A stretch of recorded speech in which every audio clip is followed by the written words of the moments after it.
যতীনের জুতো।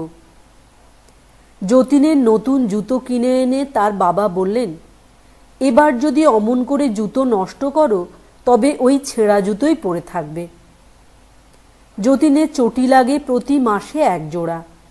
ধুতি তার দুদিন যেতে না যেতেই ছিঁড়ে যায়। কোনো জিনিসে তার যত্ন নেই। বইগুলো সব মলার ছেঁড়া, কোন দুমড়ানো। স্লেটটার উপর থেকে নিচ পর্যন্ত ফাটা। স্লেটের পেন্সিলগুলি সর্বদাই তার হাত থেকে পড়ে যায়, কাজেই ছোট ছোট টুকরো টুকরো। আরেকটা তার মন্দ স্বভাব ছিল, লেড পেন্সিলের গোড়া চিবানো। চিবিয়ে চিবিয়ে তার পেন্সিলের কাঠটা বাদামের খোলার মতো খেয়ে গিয়েছিল। তাই দেখে ক্লাসের মাস্টারমশাই বললেন, তুমি কি বাড়িতে ভাত খেতে পাও না? নতুন চটি পায়ে দিয়ে প্রথম দিন যতীন খুব সাবধানে রইল, পাছে ছিঁড়ে যায়। সিঁড়ি দিয়ে আস্তে আস্তে নামে, চৌকাঠ ডিঙোবার সময় সাবধানে থাকে যাতে না ঠোক্কর খায়। কিন্তু ওই পর্যন্তই। দুদিন পরে আবার যেই সেই। চটির মায়া ছেড়ে দূর দূর করে সিঁড়ি নামা, যেতে যেতে 10 বার হোঁচট খাওয়া সব আরম্ভ হলো। কাজেই 1 মাস যেতে না যেতে চটির একটা পাশ একটু হাঁ করল। মা বললেন, ওরে এই বেলা মুচি ডেকে সেলাই করা, না হলে একেবারে যাবে। কিন্তু মুচি ডাকা হয় না, চটির হাঁও বেড়ে চলে। একটি জিনিসের যতীন খুব যত্ন করত, সেটি হচ্ছে তার ঘুড়ি। যে ঘুড়িটা তার মনে লাগত সেটিকে সে সযত্নে জোড়া তাড়া দিয়ে যতদিন সম্ভব টিকিয়ে রাখত। খেলার সময়টা সে প্রায় ঘুড়ি উড়িয়েই কাটিয়ে দিত। এই ঘুড়ির জন্য কত সময় তাকে তাড়া খেতে হতো। ঘুড়ি ছিঁড়ে গেলে সে রান্নাঘরে গিয়ে উৎপাত করত তার আঠা চাই বলে। ঘুড়ির লেজ লাগাতে কিংবা সুতো কাটতে কাঁচি দরকার হলে সে মায়ের সেলাইয়ের বাক্স ঘেঁটে রেখে দিত।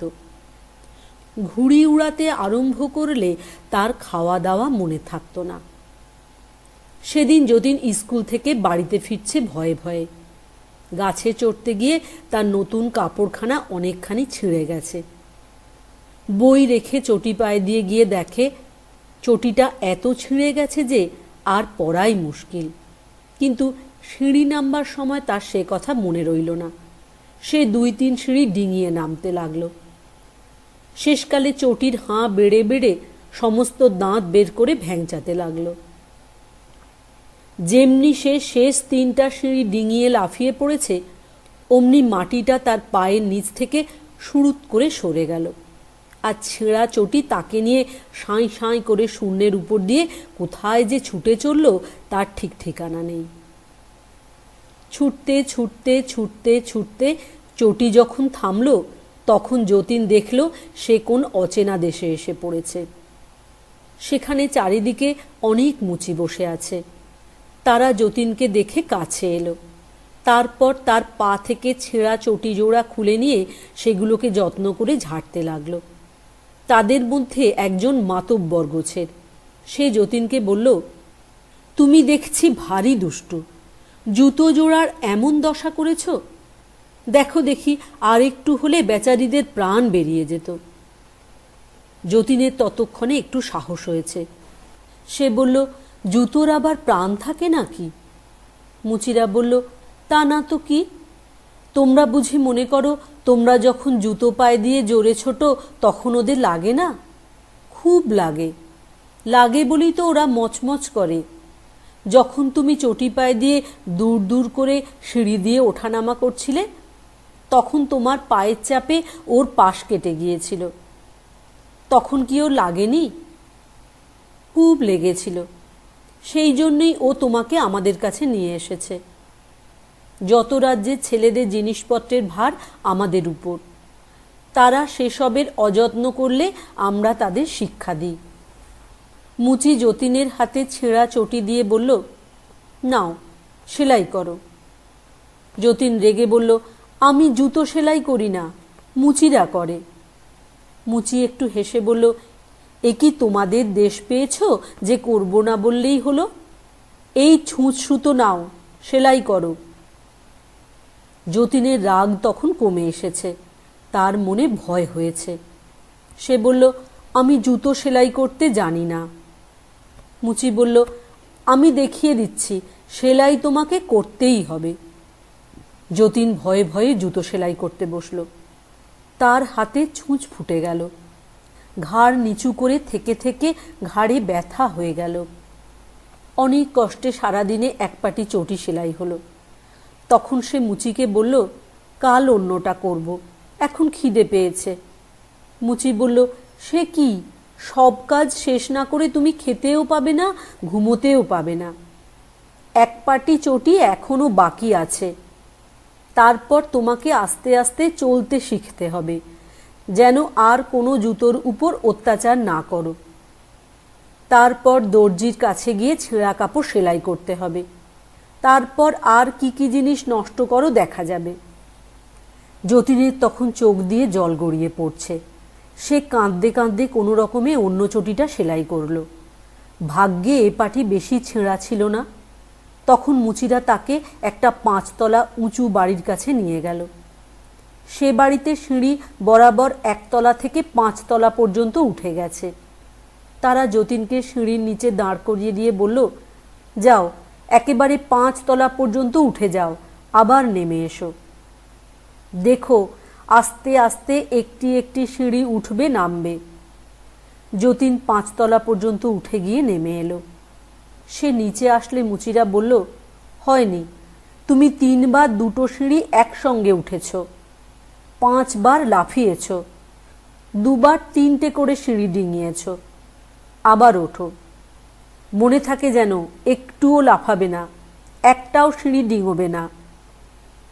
এতটা সিঁড়ি উঠে নেমে যতীন বেচারির পা টনটন করছিল। সে এবার আস্তে আস্তে উপরে উঠল, আস্তে আস্তে নেমে এলো। তারা বলল, আচ্ছা এবার মন্দ হয়নি, তাহলে চলো দর্জির কাছে। এই বলে তারা তাকে আর একটা মাঠে নিয়ে গেল। সেখানে খালি দর্জিরা বসে বসে সেলাই করছে। যতীনকে দেখেই তারা জিজ্ঞেস করল, কি কি ছিঁড়েছ? মুচিরা উত্তর দিল, নতুন ধুতিটা দেখো কতটা ছিঁড়ে ফেলেছে। দর্জিরা মাথা নেড়ে বলল, বড় অন্যায়, বড় অন্যায়, শিগগির সেলাই করো। যতীনের আর না বলবার সাহস হলো না। সে ছুঁচ সুতো নিয়ে ছেঁড়া কাপড় জুড়তে বসে গেল। সবে মাত্র 2 ফুট দিয়েছে, অমনি দর্জিরা চেঁচিয়ে উঠল, ওকে কি সেলাই বলে? খোলো খোলো। অমনি করে বেচারি যতবার সেলাই করে ততবার তারা বলে, খোলো খোলো। শেষে সে একেবারে কেঁদে ফেলে বলল, আমার বড্ড খিদে পেয়েছে, আমাকে বাড়ি পৌঁছে দাও, আমি আর কখনো কাপড় ছিঁড়ব না, ছাতা ছিঁড়ব না। তাতে দর্জিরা হাসতে হাসতে বলল, খিদে পেয়েছে? তা তোমার খাবার জিনিস তো আমাদের কাছে ঢের আছে। এই বলে তারা তাদের কাপড়ে দাগ দেবার পেন্সিল কতগুলো এনে দিল। তুমি তো পেন্সিল চিবোতে ভালোবাসো, এইগুলো চিবিয়ে খাও, আর কিছু আমাদের কাছে নেই। এই বলে তারা যার যার কাজে চলে গেল। শ্রান্ত ক্লান্ত হয়ে যতীন কাঁদতে কাঁদতে মাটিতে শুয়ে পড়ল। এমন সময় আকাশে বোঁ বোঁ করে কিসের শব্দ হলো, আর যতীনের তালি দেওয়া সাধের ঘুড়িটা গোঁত খেয়ে এসে তার কোলের উপর পড়ল। ঘুড়িটা ফিসফিস করে বলল, তুমি আমাকে যত্ন করেছ, তাই আমি তোমাকে সাহায্য করতে এসেছি, শিগগির আমার ল্যাজটা ধরো। যতীন তাড়াতাড়ি ঘুড়ির ল্যাজ ধরল। ঘুড়িটা অমনি তাকে নিয়ে শোঁ করে আকাশে উড়ে গেল।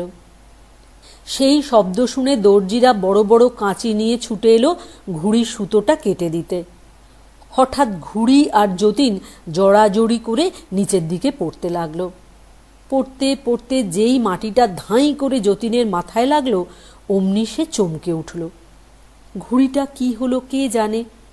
যতীন দেখল সে সিঁড়ির নিচে শুয়ে আছে। আর তার মাথায় ভয়ানক বেদনা হচ্ছে। কিছুদিন ভুগে যতীন সেরে উঠল। তার মা বলতেন, আহা, সিঁড়ি থেকে পড়ে গিয়ে এই ভোগানিতে বাছা আমার বড় দুর্বল হয়ে গেছে। সে স্ফূর্তি নেই, সে লাফিয়ে ঝাঁপিয়ে চলা নেই, কিছুই নেই। তা নইলে এক জোড়া জুতো 4 মাস যায়। আসল কথা, যতীন এখনো সেই মুচিদের আর দর্জিদের কথা ভুলতে পারেনি।